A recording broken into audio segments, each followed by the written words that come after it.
What is up, YouTube? I'm God874 here, bringing you guys the first week of APM's Ubers League. To start off and to begin the season, we are facing off against Lou, coach of the Hellbent Furrets. Since it is week 1, obviously we are both 0-0. So that is simple as that.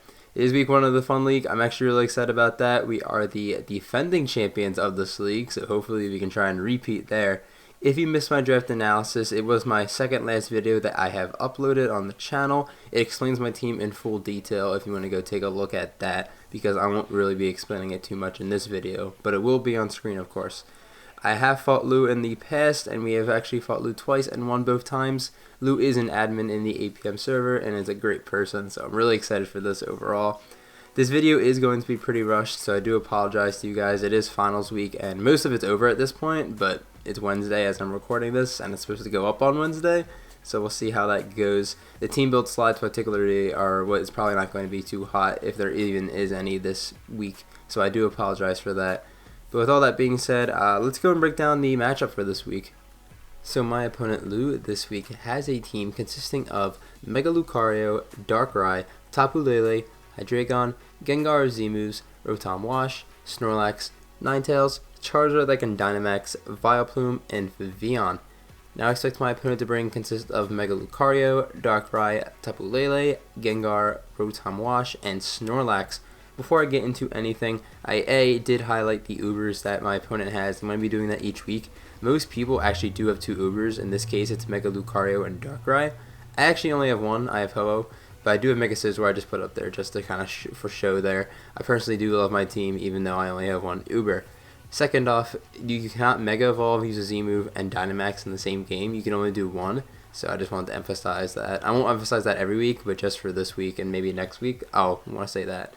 But speaking of my opponent's Ubers, they're actually not the scariest things because A, Dugtrio can always trap Mega Lucario, and Clefable always kind of deals with Darkrai. So I'm never the most scared of my opponent's Ubers. What I am scared of is that Gengar over there, because I particularly have no switch in with the team that I've built this week, and that is very scary to deal with. Trying to switch into him on like Gengar is going to be really hard. And it's the same with Specs Lele. Scarf Lele isn't that scary, but if it is Specs, then I'll have a really hard time switching into that as well. Gotta be careful about that. Luckily, I can offensively beat that though. And then Snorlax is also a big problem. I have a really solid answer to Snorlax, but if that goes down in the battle and it starts cursing up, then I need to crit it or something or I'm going to lose the battle.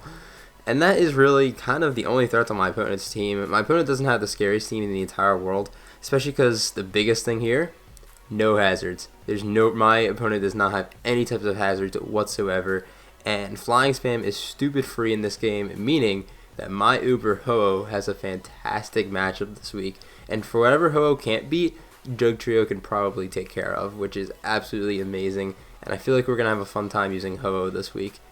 But that is basically my opponent's team.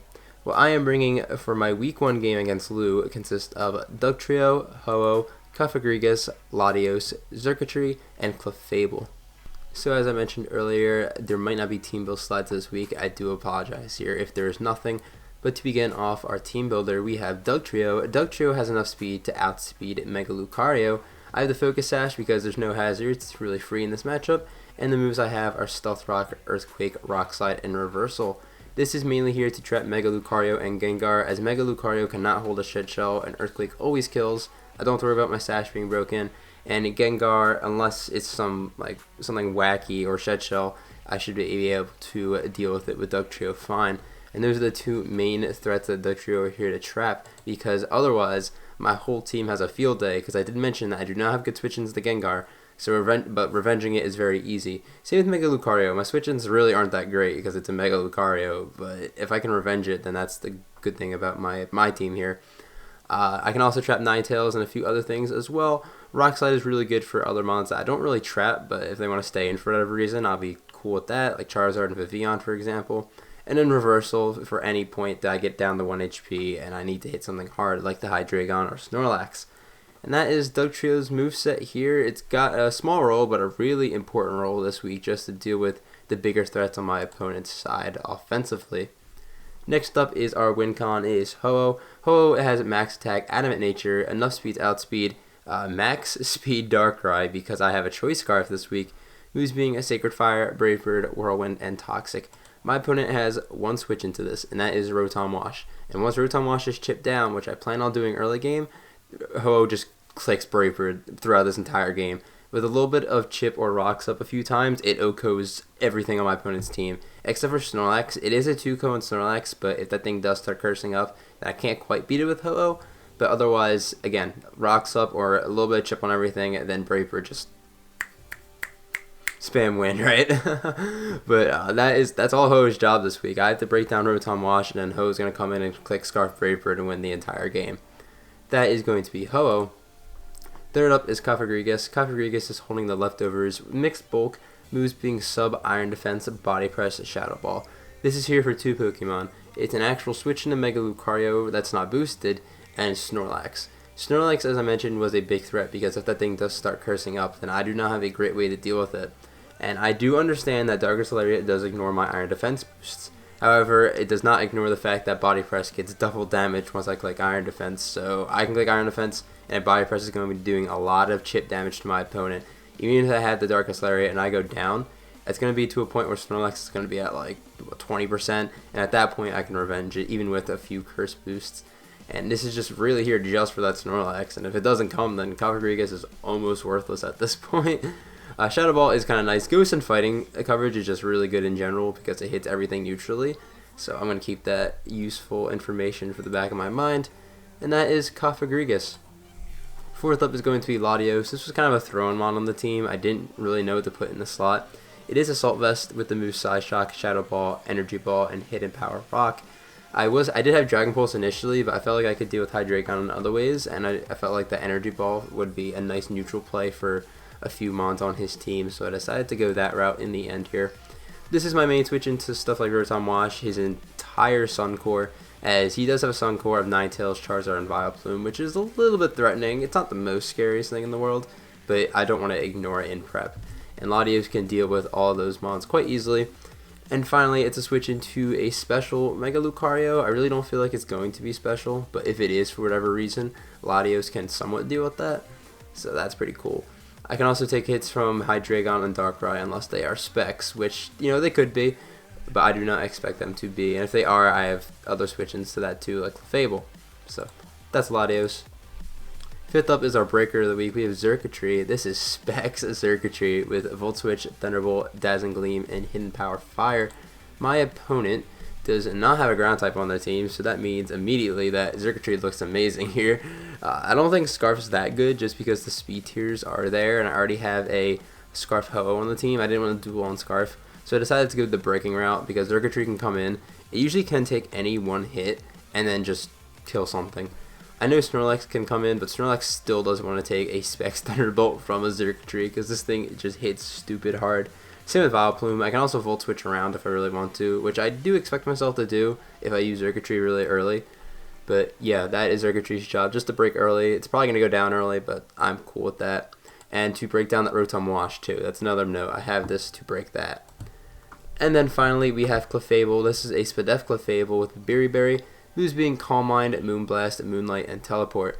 This is like an emergency backup win con. I don't see myself really needing this, but God forbid that things get a little bit scary. Clefable is here to sort of win in the end. Unawares to ignore the curse boosts, but Berry is to take a hit from Mega Lucario. Calm Mind, Moonblast, just if I get boosted up enough, it becomes really spammable. And a Teleport just to kind of pivot around my opponent's team. This is a great switch into Hydreigon, the Darkrai, the Vivillon if it decides to come, the Rotom Wash it can sort of switch into. A bunch of things that Clefable does do not mind in this game.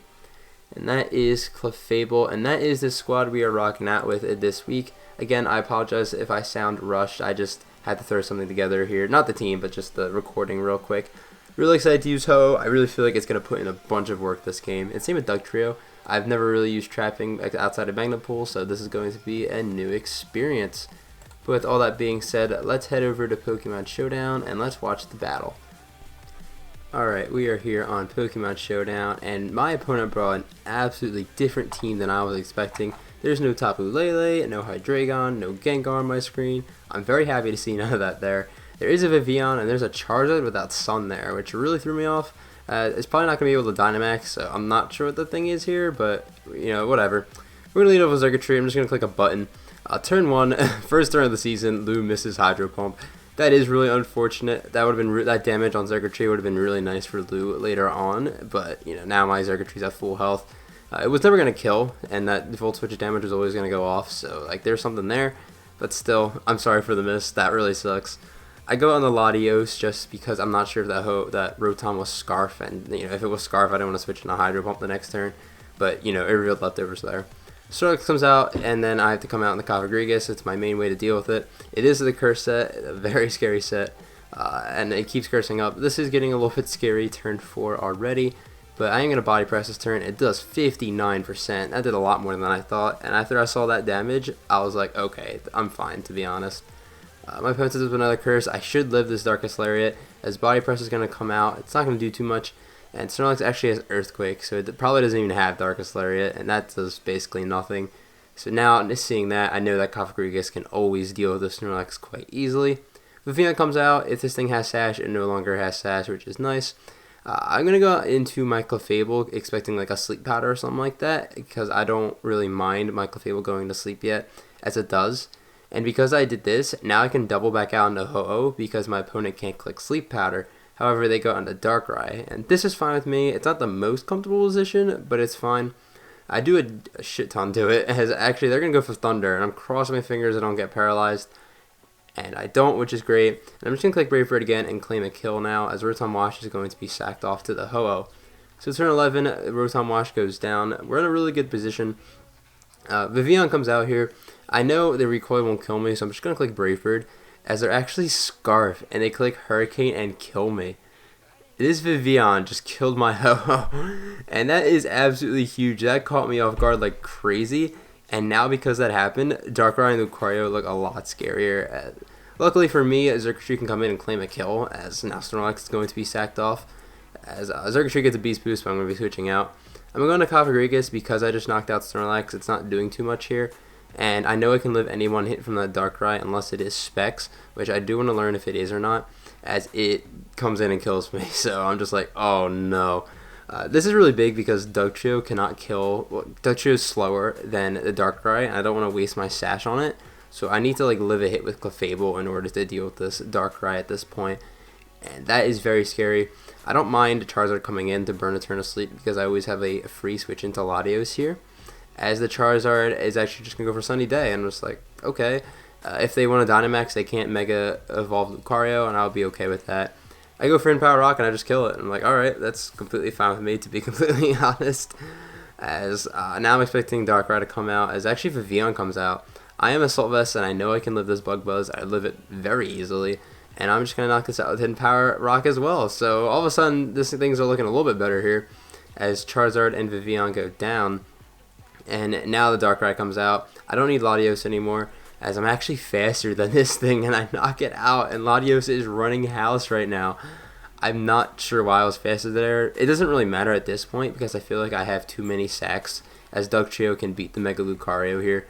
As Latios is just going to go down to the Meteor Mash, but at this point, Dugtrio is sitting there clean in the back. I have Focus Sash for stuff like Bullet Punch or Extreme Speed, and Earthquake should always kill this, as they don't even go for priority move, and I just straight up kill this Lucario. And just like that, the game's over. We are going to beat Lou 3-0 and claim our first win of the Ubers League. So GG to my opponent Lou. Looking at the matchup we had this week, it doesn't really shock me too much that this game was going to be offensive. However, just knowing the standard nature of Ubers being bulk and toxic, I was a little bit thrown back to the point that it wasn't going to be a defensive matchup, and I was like, oh, this is pretty fun, a pretty fast-paced game overall. Scarf of Aeon, that threw me off guard. That was a good bring on my opponent's part. I didn't expect that.